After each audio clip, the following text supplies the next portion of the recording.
The reason why a lot of people turn from one side to the other also is because they want to reward the lazy. They want to give everyone food stamps. They want to give everyone Medi-Cal, free health care. They want to give everyone Section 8 housing. And a lot of them are able-bodied, and they're able to work. They're very young, they look athletic, they're able to do a good 9 to 5 job, hard labor job, but they prefer not to.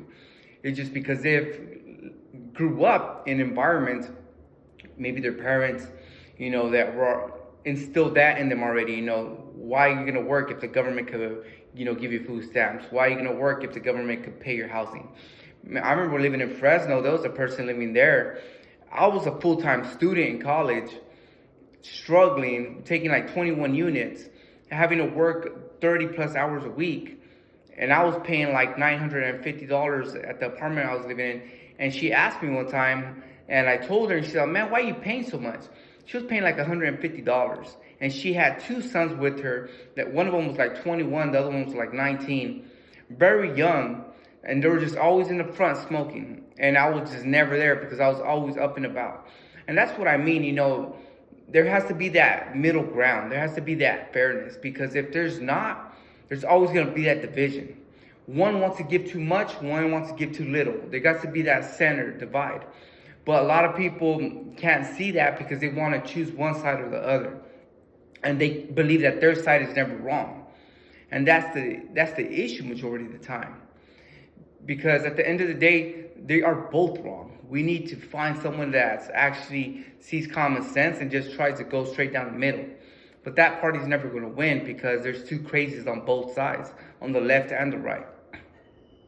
Because it's like, there's just no fairness in these things. Because it's like, for example, like me and my wife, we pay so much a month already on health insurance. We pay like $1,000 something.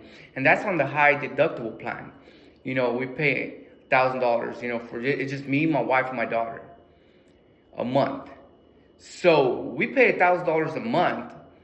And also we have to pay, our out-of-pocket maximum is $15,000. So say we have a baby this year, or next year. We're going to have to pay $15,000 out of pocket. And then the additional $12,000 that we're paying a year for the insurance. So that right there already, to have a baby, is going to cost us $27,000. Just to have a baby, just to be able to, have a healthy baby. For me, it's worth it. It's worth it. Babies are a blessing. But the thing is that is that it's not fair, right? And I'll pay this 10 times, babies are a blessing. But the thing that I'm saying is that someone could come from Mexico, have a baby, just so they could be born in the United States, so they could be a U.S. citizen, and they'll fly back the next few days after they're good and, healthy. With the healthy baby, born for free. And they're not even from this country. And I'm not knocking on them. They're taking advantage of the, of the game, like I have cousins that did it, and I'm not hating on them. I'm just saying it's the problem. It's a problem. And that's the issue, because that's why there needs to be that center, that center ground, because, how is someone able to come to the United States just to have a baby or just to get a surgery? Because I've known patients that come just for a knee replacement, for a rotator cuff tear, and they'll come get the procedure and they'll go back to Mexico. How is it possible for them to come to the United States, get these things done, and then just go back, taking advantage of our taxpayer dollars? When my taxpayer dollars, I pay, I don't know how much in taxes a year, and then I still have to pay for the healthcare expenses, my own, my family's, and then other people's as well. And this is just my example. There's thousands. There's a lot of people making a lot more money than me that to show you crazy examples also, because I've talked to some. And I know the broke people also, because I know people from the hood. Like, I grew up there. Like, I know people that take advantage of the system. I hear it all the time. And that's what I'm saying. Like, I'm not here, trying to complain. I'm just bringing light to it.